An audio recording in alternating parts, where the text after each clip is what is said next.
Time now for Morning Rounds with CBS News Chief Medical Correspondent Dr. Jon LaPook and CBS News contributor Dr. Tara Narula.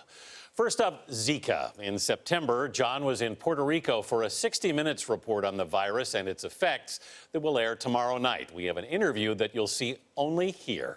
Jon met 43-year-old Raquel Morales, who was infected with Zika during the first few weeks of her pregnancy. She was unaware of her pregnancy when she contracted Zika, and early testing shows her child is free of the virus. But there are still unknowns. Raquel and her obstetrician, Dr. Carmen Zaria, spoke with Jon as she was entering her third trimester. There's always going to be I don't know how you say it, worry about it, that something's going to be wrong with your baby. But I take it day by day. Something's going to be wrong with it, so I'm going to be 100%, 200% behind her. Of course, I suspect that you already love this new baby. I do, very, very much. But has the Zika infection taken some of the joy out of your pregnancy for you? At first, yes. At first, it was like, okay, I cannot get too attached to it because maybe it can go one way or the other. When I got the results back, that's where I started getting more involved with her. Bonding. Bonding, yes, bonding more with her. I can only imagine what you've been going through, and I'm so grateful that you're even talking to me about this. So thank you. Thank you. This is what women who are infected with Zika have to go through, and you're probably seeing this, right? I'm seeing this a lot since February. I'm seeing this. This kind of yeah, and it's uncertainty, the struggle, the concerns. It's a balance between giving them the whatever information we have, whether it's tough, and giving them some hope at the same time for them to hold on. It's a delicate balance. Yes, it is. Jon, you talked to Raquel back in September. How's she doing now? We just heard from her. Very good news. She's 32 weeks. So far, so good. The last ultrasound was fine. But, you know, it was so great and lovely of her, really generous of her, to talk to us and give everybody a glimpse into what she's going through, because this is being repeated over and over again. There are so many things to worry about anyway during a pregnancy, and now this big question mark about Zika. Yeah, and so open and honest, sharing those emotions. Tara, when you're vetting for Zika during a pregnancy, are there signs that doctors are looking for? So the recommendation is to use ultrasound to screen pregnant women who may have been infected with Zika.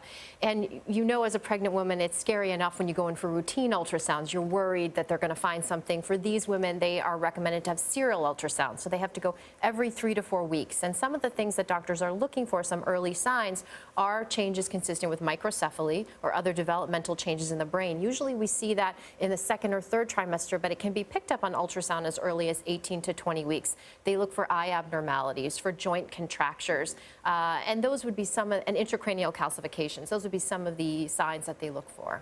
All right, you can watch Jon's full report on Zika tomorrow night on 60 Minutes right here on CBS. Moving on now to the importance of sleep, something we all are in touch with. We've been told in our lives how important a good night's rest is, but how many hours of sleep do we really need?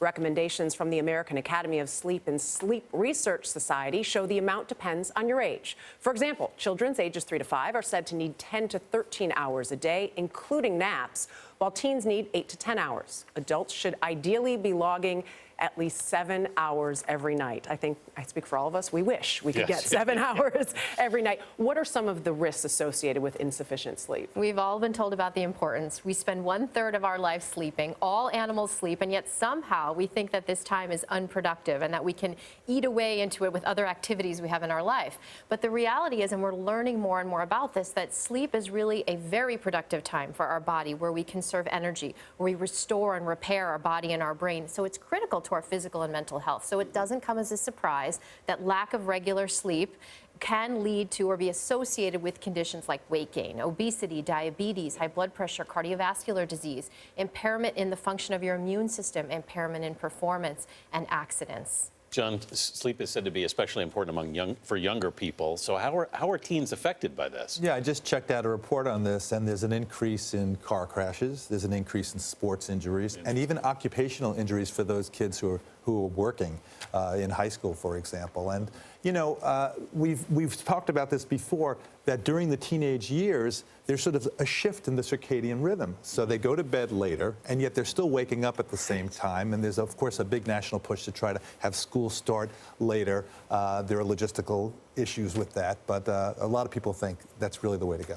Tara, sleep tips maybe that people can keep in mind? Are there any? We're really good about doing this for our kids, creating a bedtime ritual, and somehow we forget that as we become adults. But that's what we need, is a good bedtime ritual and sleep hygiene. So some important tips: go to bed and wake up at the same time every day, even on weekends, as hard as that might be. Easier said than done. Yes. You want to keep your room cool, dark, and quiet. Take out any devices like screens, TVs, phones that could interfere with your brain's signal that it's time to go to sleep. You also want to avoid drinking alcohol, caffeine, exercising strenuously, or eating a large meal right before you go to bed. And if you are somebody who naps, you want to limit your naps to about 20 minutes and keep them earlier in the afternoon. And have somebody tuck you in. Exactly. That always Always helps. makes it better. Bedtime story, yes. The lullaby is helpful, too. All right, finally, those stressful elections. With only 3 days to go till voting day on November 8th, candidates from top to bottom are no doubt feeling some stress. But what about you, the voter? The American Psychological Association says an upcoming survey shows more than half of American adults call the presidential election a significant source of stress. And this is interesting. Older people, 71 and up, and millennials, 19 to 37, were affected the most. They really pointed to social media, too, as one of the triggers for all Yeah. of this. I feel stressed out when I look at social media and some of people's comments. Are you seeing it in your patients? I am. Yes, absolutely. People talk about it. It's on the tip of their tongue. It's exactly what they want to discuss. So, Everywhere you go. yep. Doctors Jon LaPook and Tara Narula, thank you very much.